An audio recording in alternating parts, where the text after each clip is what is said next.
Jimmy Stewart's pen froze 3 inches above the signature line. The most trusted man in Hollywood sat motionless, staring at 7 words buried in Clause 47B that would either make him rich or destroy a stranger's life forever. Outside the Beverly Hills office, Tuesday afternoon traffic crawled past like nothing had changed. Inside, everything just had. Based on the Theodore Milliken communist incident, those 7 words, hidden in 40 pages of legal language like a landmine waiting to explode. The studio executive across the mahogany desk kept smiling, but his eyes had gone cold. This wasn't how contracts got signed. Not with Jimmy Stewart, not with America's sweetheart. He signed, he smiled, he made everyone rich. That's how 1952 worked. Mr. Stewart, is there a problem? Jimmy looked up. 3 men in expensive suits watched him like vultures circling wounded prey. The biggest contract of his career lay before him. $3 million, top billing with John Wayne and Grace Kelly, the kind of Western that turned good actors into immortal legends. But Jimmy's eyes kept returning to that buried clause about Theodore Milliken, because Jimmy Stewart knew something the studio executives didn't think he knew, something that would turn this simple business meeting into the most dangerous decision of his life.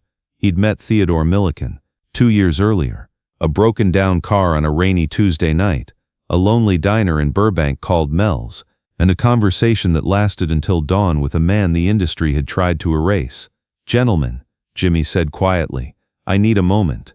The silence that followed was the kind that cost millions. In Hollywood's hierarchy, Jimmy Stewart didn't need moments.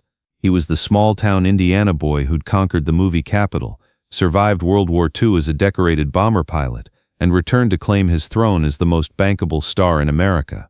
When Jimmy Stewart spoke, studios listened. When he wanted something, they gave it to him.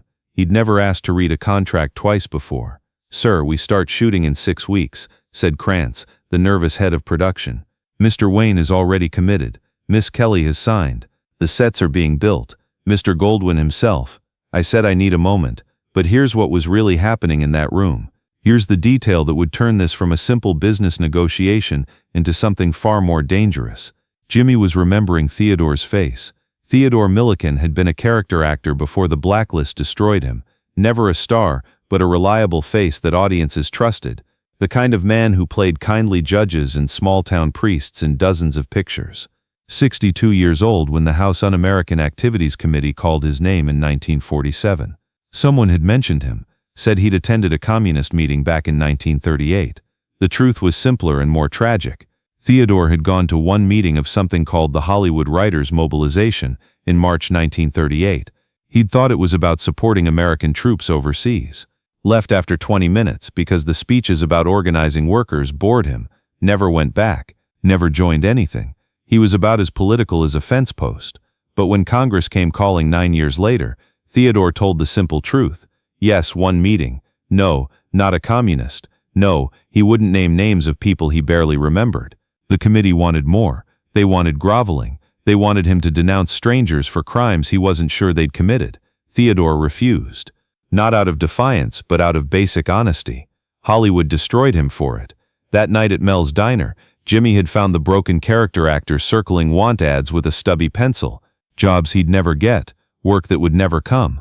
Theodore's wife had started taking in washing from neighbors, her hands raw from bleach. His daughter Mary had dropped out of UCLA in her junior year, her teaching dreams on hold. They'd lost their house in Hancock Park. But Theodore hadn't lost his dignity. For 2 hours that night, he'd talked about his tomato garden behind their rental house, about his daughter's way with children at Sunday school. Simple things, good things, the things a decent man talks about when his world has collapsed but his soul remains intact. Jimmy had left that diner with profound respect for Theodore Milliken, not because the man was a victim, but because he was something rarer, a human being who'd chosen truth over comfort and somehow remained hopeful. Now, sitting in this expensive office with Hollywood's most powerful men, Jimmy was being asked to star in Theodore's final humiliation. No, the word came out flat and final. The executives stared at America's most reliable leading man like he'd grown a second head. This was the kind of Western that made careers, that turned good actors into legends. "I'm sorry?" Krantz stammered, his face flushing red. I said no. Jimmy Stewart set the pen down like it was made of poison. "I won't be taking this role. Not today. Not ever. What happened next would become the most expensive word in Hollywood history. Within an hour, phones started ringing across Beverly Hills. The story spread through Tinseltown's elite like wildfire. Jimmy Stewart, the most dependable star in the business, had walked away from the picture of the year. No explanation, no negotiation, just gone. John Wayne was eating lunch at the Brown Derby when his agent called with the news. "Duke, we might have a problem with The Last Stand." "What kind of problem?" Jimmy pulled out. "This morning." Wouldn't say why. Wayne set down his fork. He'd known America's sweetheart since before the war. They'd done 3 pictures together. Jimmy didn't walk away from commitments. Not ever. If the most honest man in Hollywood smelled something rotten about this project, Wayne wanted to know what it was. "Get me the script. Every page. Tonight." But here's where the story takes its most heartbreaking turn.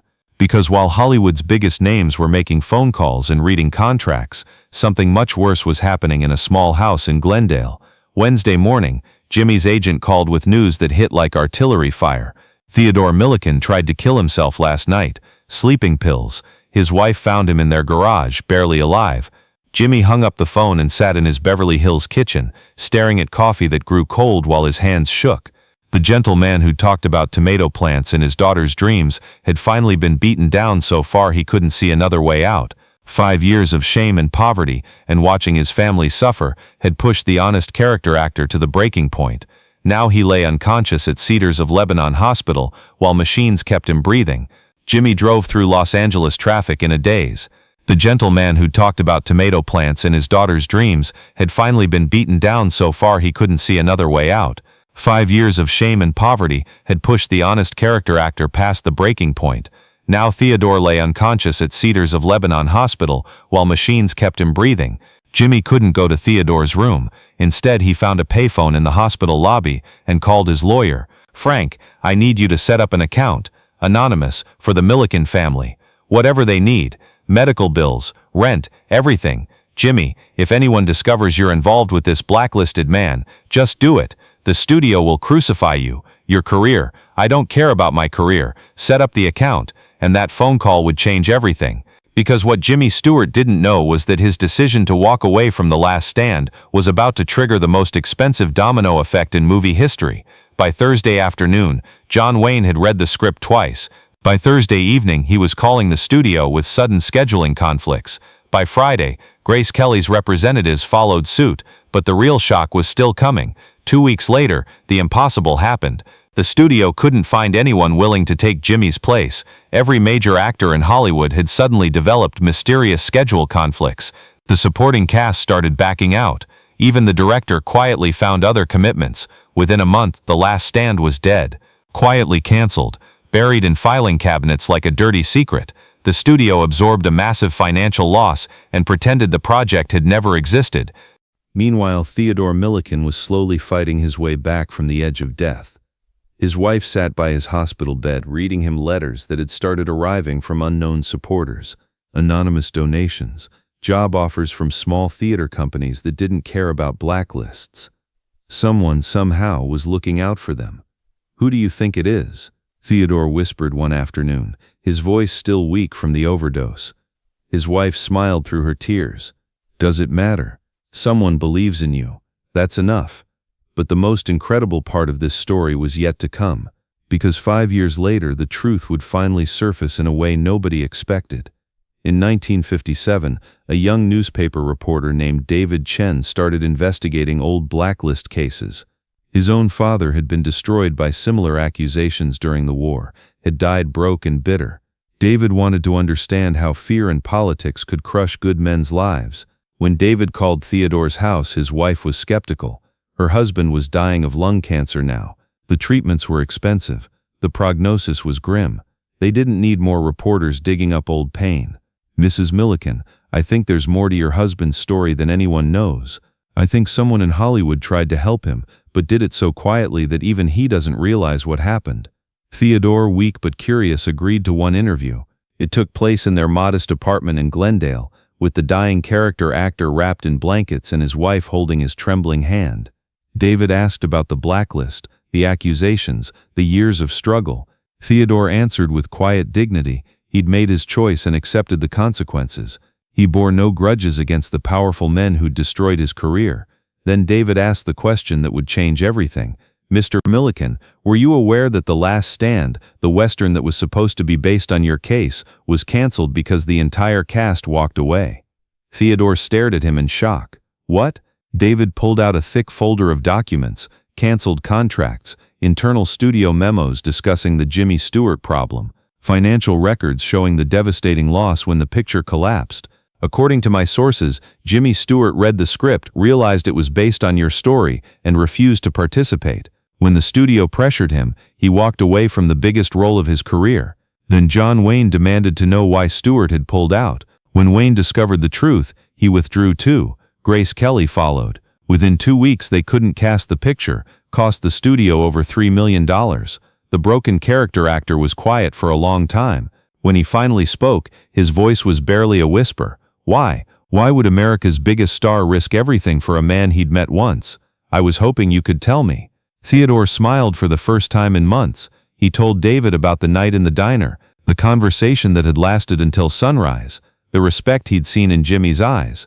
Not pity, not condescension, just one decent man recognizing the humanity in another. He saw me as a person, Theodore said quietly. Not a victim, not a cause, just a man trying to do right by his family. In this town, that was enough for him. David's story ran on the front page of the Los Angeles Times Sunday edition. The headline read, "Stewart's Secret, How Hollywood's Nicest Guy Saved a Blacklisted Actor." The story exploded across America within days. Letters poured in from all over the country. Theodore became a symbol of quiet dignity under persecution.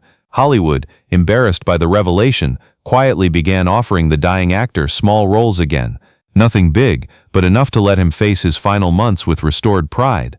But wait, because the most beautiful part of this story was about to unfold.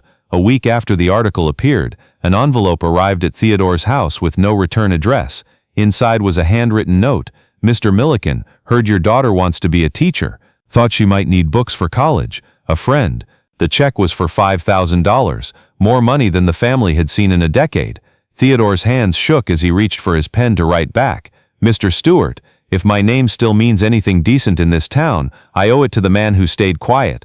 Sometimes the loudest thing you can say is nothing at all. Your friend Theodore." 6 months later, Theodore Milliken died peacefully in his sleep. The funeral was small, held at a chapel in Glendale. About 40 people came, family, neighbors, a few actors who remembered the old days, and standing in the back, almost hidden in shadow, was a familiar figure, Jimmy Stewart, in a simple black suit, hat in his hands, saying nothing, asking for nothing, just paying his respects to a good man. As mourners filed out into the California sunshine, Theodore's wife approached America's sweetheart. "Mr. Stewart, I wanted to thank you." Jimmy looked uncomfortable. "Ma'am, I didn't do anything special." "You saved his life," she said firmly. "Not just at the end, but all those years ago. That article, learning what you'd done, it gave him peace. He died knowing that decency still mattered somewhere." She handed him a folded piece of paper. "He wrote this before he passed. Wanted me to give it to you personally." Jimmy read the note, folded it carefully, and slipped it into his pocket. He carried Theodore's final words until the day he died. 3 months later, something beautiful happened. Theodore's daughter graduated from teaching college with the money Jimmy had anonymously provided. She got a job at an elementary school in Glendale. On her first day, she found a package on her desk. Inside were children's books, dozens of them, with a simple note: "Every teacher needs a good library. Congratulations on following your dreams. A friend." She never discovered who sent them, but she used those books to teach thousands of children to read over 30 years of dedicated service in the Glendale school system. Some of those children grew up to become teachers themselves, carrying forward the gift of education that had started with one man's anonymous act of kindness. The ripple effect of Jimmy Stewart's conscience spread far beyond anything he could have imagined, touching lives in ways he would never know, proving that sometimes the smallest acts of decency create the largest waves of change in an indifferent world. Meanwhile, the small-town boy from Indiana discovered something remarkable about the nature of conscience and consequence in Hollywood's unforgiving landscape. His act of moral courage hadn't destroyed his career as everyone had predicted. It had somehow made him more beloved than ever before. Audiences sensed his authenticity in ways that transcended mere acting ability, recognizing something genuine in an industry built on illusion. His refusal to compromise his principles for money had only made him more appealing to a nation hungry for real heroes. The studio executives who'd threatened to destroy him discovered something they hadn't expected. Jimmy Stewart was more valuable as a man of integrity than as just another contract player. His next picture, a small Christmas story about a man who wishes he'd never been born, became an instant classic that would outlive every executive in that room. For the rest of his illustrious career spanning decades, America's sweetheart read every contract twice and asked one simple, unwavering question: will this hurt a good person? If the answer was yes, he walked away without hesitation. Word spread through Hollywood like wildfire through a dry canyon. Agents learned not to bring Jimmy scripts that targeted innocent people or exploited real tragedies for profit. Writers thought twice about turning real lives into villains, about destroying reputations for cheap entertainment value. Young actors coming to town heard the stories whispered in commissaries and dressing rooms about the night America's sweetheart chose principle over profit and somehow kept both. The industry changed, just a little, just enough to matter to the people who mattered most. Years later, when reporters asked about the Theodore Milliken incident, Jimmy Stewart always downplayed his role with characteristic modesty. Theodore was the real hero, he would say, his voice carrying that familiar warmth that had made him beloved. I just refused to profit from a good man's troubles. Anyone would have done the same thing, but everyone who knew the truth understood what had really happened in that Beverly Hills office on a Tuesday afternoon in 1952. In a town built entirely on ambition and compromise, where silence usually meant cowardice and standing up meant standing alone, America's most trusted star had proven something extraordinary. Sometimes the most powerful thing you can do is walk away from power. If you had to choose between your biggest career opportunity and your personal conscience and deeply held moral values, which would you pick? Share your honest thoughts in the comments below. Don't forget to like this video and subscribe to our channel for more inspiring stories. Thank you for watching.